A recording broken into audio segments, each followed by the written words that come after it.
Oke, kali ini saya menjelaskan yang pernah mengalami anxiety attack atau serangan rasa takut berkelebihan di jalan, dimana kita harus kita harus bisa tetap keluar walaupun kita keluarnya bersama-sama berdua. Dan ini pun sekarang saya menyobanya sendirian keluar, biasanya berdua, walaupun gak begitu jauh, dan diam aja di mobil seperti ini tidak bermasalah. Yang penting kita tetap bisa aktif gimana ya, beradaptasi di lingkungan luar, biar kita tidak tetap di zona aman aja, tetap tinggal di rumah terus. Kalau kita tetap tinggal di rumah dan rasa takut itu dipelihara, kemungkinan penyakit itu akan gimana ya, akan lama menghilang dan akan lama menggerogoti kita, menggerogoti rasa takut berkelebihan. Orang bilang sih itu si fobia. Ciri-cirinya kita pas mau keluar jantung berdebar, tangan gemetar, kaki gemetar, keringatan, pokoknya nggak karuan. Pengennya otak itu merespon pengen pulang gitu. Tapi saya menganjurkan kepada teman-teman yang mengalami seperti saya, takut berkelebihan, lebih baik berhenti sebentar, aktif terus. Jangan dikit-dikit kita merasa nggak nyaman, dikit-dikit kita pulang, nggak nyaman, dikit-dikit kita pulang. Nanti jadi kebiasaan. Ya, aktif-aktif keluar aja lah, walaupun nggak begitu jauh-jauh. Yang penting keluar, gitu aja. Saya sih keluarnya nggak begitu jauh, karena sekarang di samping sekarang nggak ada istri. Dulu sih saya kemana-mana pasti ajak istri, anak, biar aja menemani. Karena gimana ya, kalau mau belajar itu harus ada pendamping, biar kita merasa nyaman. Carilah teman, kalau yang belum punya istri, carilah teman yang bisa diajak ngobrol senyaman mungkin. Pilihlah teman, pasti punyalah teman atau saudara atau apapun, untuk bisa ajak bicara di dalam mobil. Karena anxiety attack itu keluar, pikiran kita semakin kacau. Saya sendiri udah ngerasain anxiety attack itu. Pas dia keluar, kita merasa sekaranglah kita rasanya mau mati, sekaranglah kita di sini mau pingsan, nggak ada yang ngelihat, dan ngerasa kita sekarang akan mati lah. Pokoknya pikirannya seperti itulah. Kalau bisa hindarkan itu.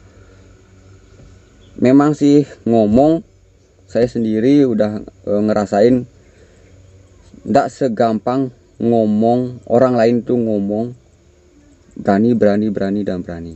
Emang susah. Tidak seperti membalikkan tangan kita sendiri. Tapi itu perlu proses, perlu gimana ya.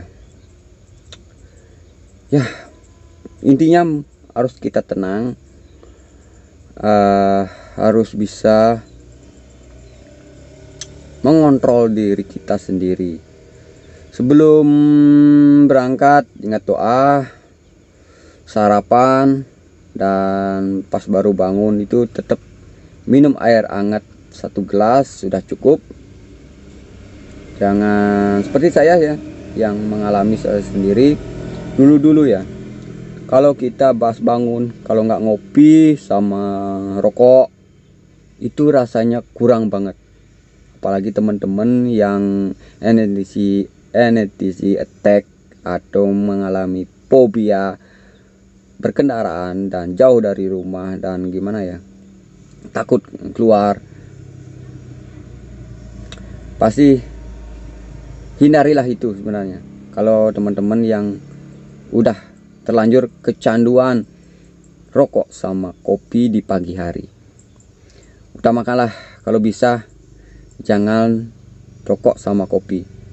Kalau bisa minum air dulu, air hangat kuku, orang bilang ya, air hangat kuku ya, air hangat kuku dan segempal nasi putih.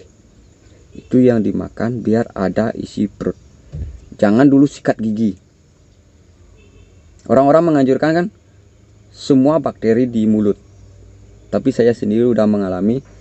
Jangan dulu sikat gigi, kita minum airnya dulu dan kita gimana ya, kalau kita sudah sikat gigi, enzim asam dalam mulut itu kita bertambah.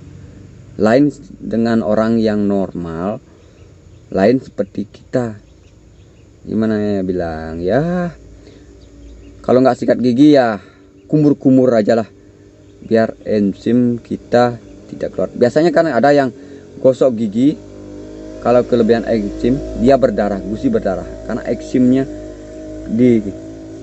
dikurangi, akhirnya dia gusinya berdarah gitu. Fokusnya kita di lambung. Sebenarnya semua yang mengalami fobia ini sebenarnya dia itu satu penyakit utama, dia adalah asam lambung dan pola pikir kita. Kalau pola pikir kita sudah nggak beres di otak, otomatis asam lambung kita naik dan kita merasa gak nyaman. Ya seperti itu aja lah pengalaman saya sendiri. Dulu nggak sama sekali, saya tuh nggak bisa keluar sendiri, mau kemana-mana sendiri. Pokoknya ya sering-seringlah berdoa dan makan secukupnya aja, jangan terlalu banyak. Dan yang utama ya, pas malam hari, kalau kita pas makan, jangan, pokoknya bukan di malam atau di siang, bisa sebisa mungkin makan itu jangan terlalu kenyang, dan makan jangan pas mau lapar. Hindari itu sebenarnya. Kita makan sebelum lapar, dan sesudah makan jangan sampai kenyang, karena lambung kita itu masih gak normal. Biar lambung kita itu tidak begitu payah mengunyah dalam lambung, biar dia tidak kecapean, karena lambung kita sudah luka gimana. Seperti itu aja sih sebenarnya ya, pengalaman saya sendiri. Makan, makanya bilangin porsinya dulu. Saya tuh banyak banget porsi, sampai sekarang udah merasa kurus banget.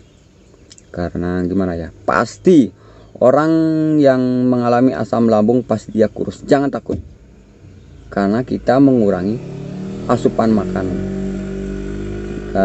biar tidak terlalu banyak makan makanan yang tidak layak. Janganlah dimakan, seperti yang banyak minyak, yang ada lemak, itu yang utama. Dan untuk yang pas mau malam hari,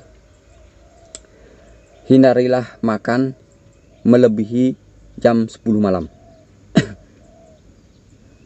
Hindarilah makan itu lebih dari jam 10 malam, karena crowded banget kalau lebih dari jam 10 malam.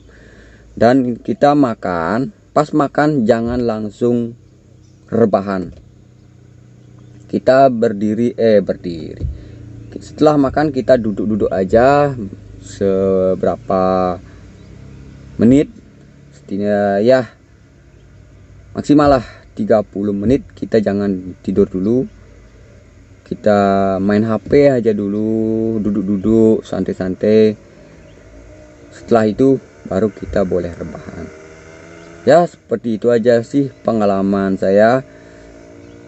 Mudah-mudahan teman-teman yang bisa ngelihat video ini bisa menjadi inspirasi, bisa menjadi sehat kembali seperti saya.